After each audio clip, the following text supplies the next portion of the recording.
আম তো বেশ বড় হয়ে গেছে না বাবা? হ্যাঁ, বড় হয়ে গেছে। গত বছরে এই আম গাছটা লাগিয়েছিলাম আর কি, মানে এই আম একটা গাছ না, এই পুরা বাগানটা গত বছরে লাগিয়েছিলাম। একটা গাছে শুধু আমের মুকুল রেখে দিয়েছিলাম। এই যে একটা ধরেছে রূপালী আম, বেশ বড় হয়ে গেছে। আম গাছটা খুবই ছোট এখনো, তবে আমি সাইজটা দেখেন।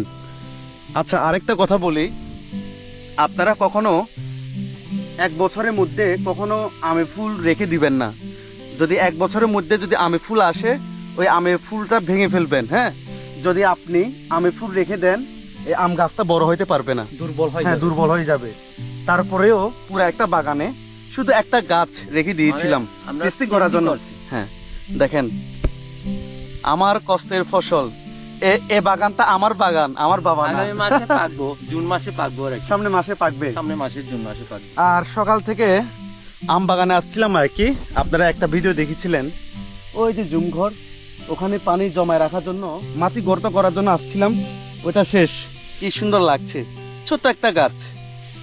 আমের মুকুল কিন্তু ভালোই আসছে, শুধু ওই একটা থেকে গেছে। বড় হয়ে যাবে। ওকে।